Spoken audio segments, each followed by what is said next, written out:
तो आज हम पढ़ने वाले हैं कि टॉर्क, मोमेंट ऑफ इनर्शिया और एंगुलर एक्सेलरेशन के बीच में क्या रिलेशन है, या सिंपली कह दें कि rotational form of Newton second law पढ़ने जा रहे हैं। यानी कि न्यूटन फर्स्ट लॉ जो लीनियर फॉर्म में होता है वो क्या होता है, एम ए होता है, F is equals to M A होता है। तो आपको पता है फोर्स का काम रोटेशन में कौन करता है, टॉर्क। मेस का काम रोटेशन में कौन करता है, आई।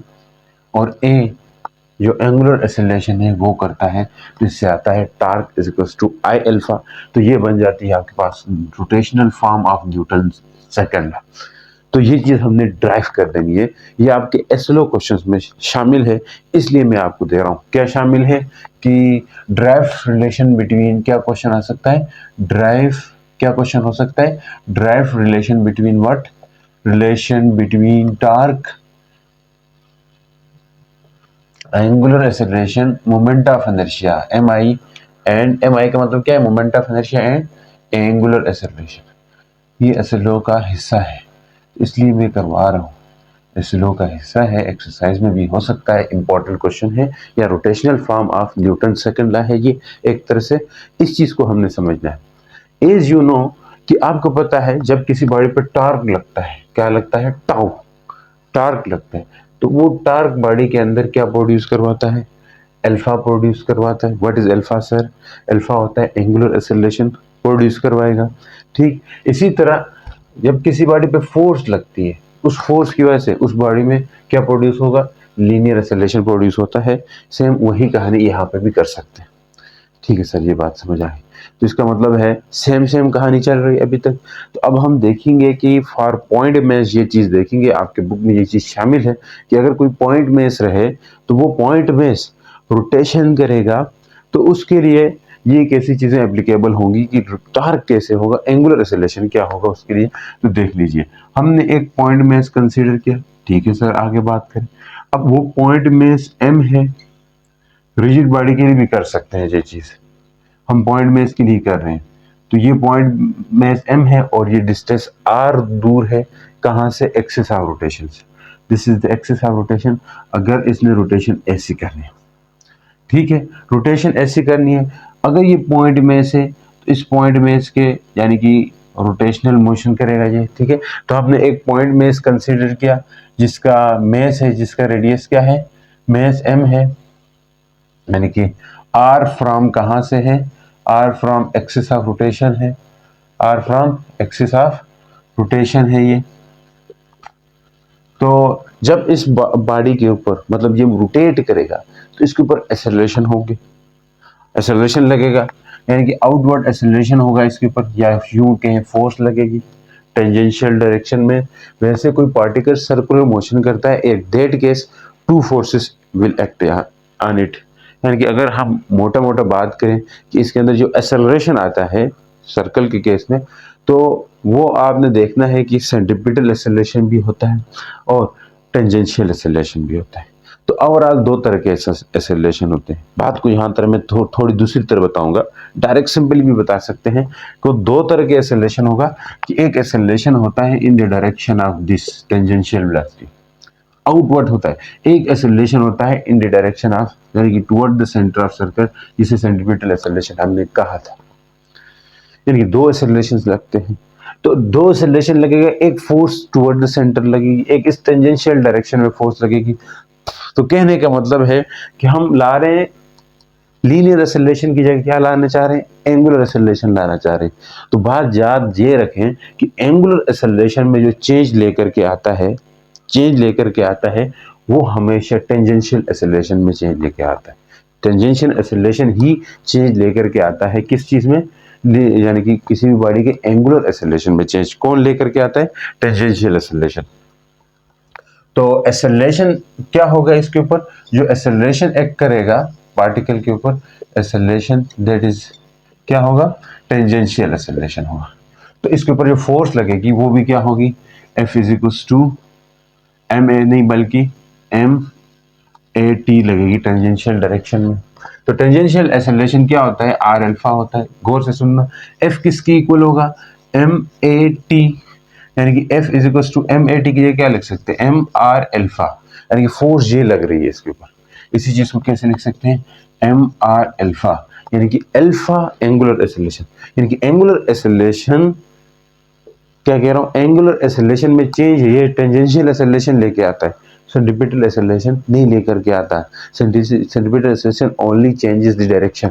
ये क्वेश्चन भी हो सकता है, क्या हो सकता है, वाई, क्या हो सकता है, क्वेश्चन इस तरह पूछा जा सकता है, यानी कि ये जो टेंजेंशियल एक्सेलरेशन है, यानी कि इसी को ही क्यों लेते हैं हम सेंट्रीपिटल एक्सेलरेशन की जगह, ठीक है जी, यानी कि why tangential acceleration, tangential acceleration contributes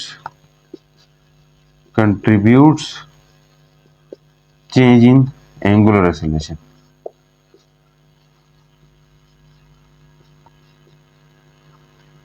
not centripetal acceleration। बात को थोड़ी और खुल के करते हैं, सेंट्रीपिटल एक्सेलरेशन, बात कहां से कहां घूम गई। तो why tangential acceleration contribute change in angular acceleration, angular acceleration में जो चेंज है वो टेंजेंशियल एक्सेलरेशन ही क्यों लेके आता है, सेंट्रीपिटल एक्सेलरेशन नहीं लेके आता है। तो यहाँ पे बात करूं टेंजेंशियल एक्सेलरेशन की, कि जो टेंजेंशियल एक्सेलरेशन है, टेंजेंशियल एक्सेलरेशन है बच्चों, जो टेंजेंशियल एक्सेलरेशन है वो क्या करता है, वो बॉडी की एंगुलर स्पीड का मैग्नीट्यूड चेंज करता है, चेंज करता है किस चीज को, मैग्नीट्यूड कर चेंज करता है किस चीज में, एंगुलर स्पीड में ओमेगा का मैग्नीट्यूड ये चेंज करवा देता है। क्या चीज, टेंजेंशियल एक्सेलरेशन, यानी कि देखो ये सेंट्रीपिटल एक्सेलरेशन सिर्फ डायरेक्शन चेंज करवाने में मदद कर सकता है ये, या बॉडी की जैसे बॉडी यहाँ से यहाँ जाए तो इस चीज तो आगे जाना चाहती है, लेकिन इसकी डायरेक्शन चेंज करवा के इधर करवा देता है, ये कौन करवाता है, सेंट्रीपिटल एक्सेलरेशन। लेकिन डायरेक्शन चेंज करना उतना मायने नहीं रखता जितना उसकी स्पीड चेंज करवाने वाला एक्सेलरेशन मायने रखता है। तो स्पीड का मैग्नीट्यूड जो कौन चेंज करवाता है, यानी कि टेंजेंशियल एक्सेलरेशन चेंज करवाता है। तो ये रीजंस हो सकते हैं, इसकी वजह से ये हम लेते हैं, ठीक है जी। तो यहाँ एम आर अल्फा, अब आपको पता है तो फोर्स लग रही है टेंजेंशियल डायरेक्शन में, ये टेंजेंशियल डायरेक्शन में फोर्स है, वही मैंने कहा स्पीड यानी कि एंगुलर एक्सेलरेशन में चेंज लेकर के आती है। अब ये फोर्स है, तो आपको पता है फोर्स अगर ये लग रही है तो इट्स मीन टार्क क्या लगेगा, टार्क क्या लगेगा, R alpha, R cross F लगता है, क्या लगता है, आर क्रॉस एफ लगता है। अब यहाँ पे हमने बात की है ये आर है, तो ये आर को बाहर खींच दो तो यहाँ पे 90 एंगल बनता है। तो यहाँ आर और एफ के बीच में ये एफ होगा इस डायरेक्शन में, असल में एफ होगा, सही है, एफ ही ले सकते हैं, यानी कि टेंजेंशियल एक्सेलरेशन है तो टेंजेंशियल एक्सेलरेशन की डायरेक्शन में जो फोर्स लग रही है वो एफ लग रही है। तो एंगल कितना है, 90 है। तो हम क्या कर सकते हैं, अगर एंगल 90 है तो यहाँ पे का साइन क्या आ जाएगा, ये क्रॉस प्रोडक्ट है, आर एफ साइन 90 रहेगा, जो हमें पता है कि साइन 90 की वैल्यू क्या होती है बच्चों, साइन 90 की वैल्यू क्या होती है 1, तो torque equal to R F रहेगा। अब एफ की वैल्यू ऊपर ला चुके हो आप, M R alpha, M R alpha मैंने ये शुरू में इसलिए बताया था क्योंकि यहाँ पे जो एक्सेलरेशन में चेंज आ रहा है वो ये फोर्स लेकर के आ रही है जो टेंजेंशियल डायरेक्शन में फोर्स लग रही है, और वो फोर्स एम आर अल्फा के इक्वल हो चुकी थी। अब यहाँ पे लिख लो tau is equal to R F की जगह क्या लिख लो जी, एम आर अल्फा, ठीक है। हमारे बुक में ये चीज बाद में आके बताते हैं, शुरू में बताया, बल्कि वो इस चीज का जिक्र नहीं करते कि टेंजेंशियल एक्सेलरेशन ही क्यों लिया गया है। तो यहाँ पे ये जो फार्मूला होता है आर अल्फा, इसमें ये एक्सेलरेशन जो है ना ए टी है, ये टेंजेंशियल एक्सेलरेशन होता है। तो देखिए जा टार्क इक्वल टू एम, ये आर दो है तो आर का स्क्वायर हो सकता है, एम आर स्क्वायर अल्फा, जरा बताइए तो एम आर स्क्वायर किसके इक्वल होता है, ये होता है आई, आई अल्फा। तो ये आपके पास रिलेशन आ गया, यानी कि moment of inertia, angular acceleration और टार्क के बीच में रिलेशन आ गया। अब ये रिलेशन एक तरह से आप कह सकते हो कि Newton rotational form of Newton second law है। क्या है, rotational form of, rotational form of Newton second law, Newton second का लॉ की रोटेशनल फॉर्म है। अब कुछ क्वेश्चंस करते हैं, देखते जाए। देखिए अब इस क्वेश्चन में क्या पूछ रहा है, एक टार्क है, लग रहा है कितना 24 न्यूटन, टार्क कितना है 24 न्यूटन। अगर 24 न्यूटन मीटर टार्क लग रहा है, एक्सेटेड ऑन ए पाइवोटेड व्हील है, कोई व्हील है, ठीक है, पहिया है, उसके ऊपर लग रहा है torque. The angular acceleration of this wheel, यानी कि जो अल्फा है उसका है 6 रेडियन सेकंड स्क्वायर है। टार्क भी दिया, अल्फा भी दिया। आपको पूछ रहे what is moment of inertia, बहुत आसान है, आप कैलकुलेट किए बगैर आंसर निकाल सकते हो। Torque equal to R alpha, आपको आई अल्फा होता है, तो आप क्या करोगे, आई को फाइंड करना है, तो torque divide by alpha equal to I. Torque की वैल्यू कितनी है 24 और अल्फा की वैल्यू कितनी है 6, तो आपके पास आई आ जाएगा 4 यानी कि 4 kg मीटर स्क्वायर। तो ये किसकी वैल्यू आ जाएगी, मोमेंट ऑफ इनर्शिया की। बहुत सिंपल से एमसीक्यूज होते हैं। अब देखें इस क्वेश्चन में पूछ रहा है टार्क दिया हुआ is applied to a flywheel, flywheel के ऊपर टार्क लग रहा है, वो कितना है, टार्क की वैल्यू उसने दिया हुआ है 10 न्यूटन मीटर। ठीक है, उस फ्लाईव्हील का मेस भी दिया हुआ है, यानी कि मेस आपके पास है जी 10 kg है। ठीक है सर, और रेडियस भी दिया हुआ है, आर भी दिया हुआ है जो कि 50 सेंटीमीटर है। फाइंड क्या पूछा है, what is the angular resulting angular acceleration, alpha की वैल्यू फाइंड करो। देखो हमें अल्फा की वैल्यू के लिए क्या चाहिए होता है, क्योंकि टार्क इक्वल होता है किस चीज के, आई अल्फा के, मतलब आई चाहिए होगा।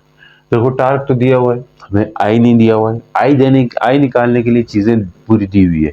क्या क्या चीजें दी हुई है आई निकालने के लिए, वो आप देखते जाएं।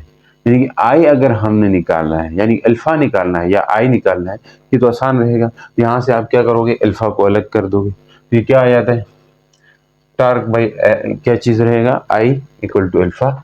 अब देखो टार्क की वैल्यू डाल दो, टार्क की वैल्यू, ये टार्क है और आई खुद बजा तो खुद अकेला किसके इक्वल होता है, एम आर स्क्वायर के। एम आर स्क्वायर के इक्वल होता है, तो यहाँ पे M R square equal to alpha भी तो लिख सकते हैं। देखो आई की जगह मैं ये चीज लिख सकता हूँ क्योंकि आई इसके बराबर होता है। तो टार्क की वैल्यू है 10, एम की वैल्यू है 10, आर की वैल्यू है 0। अच्छा 50 सेंटीमीटर को कन्वर्ट करो आप किस में, मीटर में, तो 50 सेंटीमीटर के लिए किस साथ क्या करोगे, 100 से डिवाइड, तो क्या हो गया 0.050, 0.50 का स्क्वायर हो सकता है। इक्वल टू क्या रहेगा, अल्फा रहेगा, 10 10 से कट जाएगा। तो यहाँ पे 1 डिवाइडेड बाई 0.50 का स्क्वायर है। तो आप पता है आपको स्क्वायर को क्या कर सकते हैं, 2 टाइम लिख सकते हो, जैसे 0.50 लिख सकते हो, जी हाँ लिख सकते हैं। तो आप देख लें 0.50 है तो क्या कर सकते हैं, 1 डिवाइड बाई 0.50 है, इसको आप पॉइंट की जगह 1 लगा सकते हो। देखो क्या होता है, अगर आप 0.10 कर देते हो ना, तो क्या कर सकते हो, पॉइंट की जगह 1 लिख लो और आगे ये 2 डिजिट है तो 2 0 लगाओ। तो ये इस तरह भी लिख सकते हो पॉइंट को खत्म करने के लिए। हम यहाँ खत्म करने के लिए क्या करते हैं, 50 करते हैं, 50 इसकी जगह 1 करेंगे, आगे 5 और 0 है तो इसकी जगह 2 0 लगा देंगे। सही, सेम यही काम इधर करें, 50 लिखेंगे, पीछे वाले 0 का क्या, वो हम नहीं लेते हैं, पॉइंट से आगे लेना है। वहाँ यहाँ पे भी 1, इसके आगे 2 डिजिट हैं तो क्या करोगे, 2 0 लगा दोगे। इक्वल टू क्या होगा, अल्फा। अब 50 50 है तो 50 50 लिखने दो इस तरह, ऊपर 1 ही लिखो यार, 50 50 लिखने दो इस तरह। सही है सर, इधर से ये दोनों 100 ऊपर जा सकते हैं, थर्ड में है ना, ऊपर जा सकते हैं। तो इधर भी मैं 1 के साथ भी क्या लिखूंगा 100, फिर इधर भी क्या लिखूंगा 100 इक्वल टू अल्फा। अब सोचो क्या होगा, 51 50, 52 100, 51 50, 52 100, तो 1 मल्टीप्लाई 2 मल्टीप्लाई 2, ठीक है। थर्ड डिनोमिनेटर वाली चीज को ऊपर लेके जा सकते हैं, तो ये अल्फा हो जाएगा, 2 2 4 होगा, यानी कि 4 रेडियन पर सेकंड स्क्वायर। तो इस तरह हम क्या निकाल सकते हैं जी, अपनी वैल्यू निकाल सकते हैं अल्फा की। देखिए ये क्वेश्चन है, ये आपके पुराना क्वेश्चन था, यूएचएस में आया हुआ था ये क्वेश्चन। क्या क्वेश्चन है, बहुत आसान है, देखने में मुश्किल लगता है। Ratio of moment of inertia of two objects, moment of inertia को आई लिख सकते हैं, जो ऑब्जेक्ट्स क्या क्या नाम है उनके, ए और बी, यानी कि इनकी रेशियो, यानी कि आई ए रेशियो आई बी, ये कितना है 2:3 है, ऐसे लिख सकते हैं। या इस बात को ऐसे भी लिख सकते हैं, I A divided by I B equal to 2/3 भी लिख सकते हैं। ठीक है, ये रेशियो दी हुई, which one of the following is the ratio of torque, torque की रेशियो क्या होगी।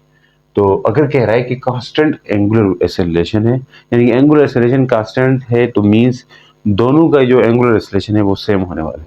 फार्मूला आप पढ़ चुके हैं, टार्क होता है आई अल्फा, लेकिन अगर ए वाली बॉडी का टार्क बताना चाहोगे तो वो क्या होगा, torque A equal to I A alpha ही होगा। अल्फा ए नहीं करेंगे क्योंकि एंगुलर एक्सीलरेशन कांस्टेंट है, बता रहा हूं मैं।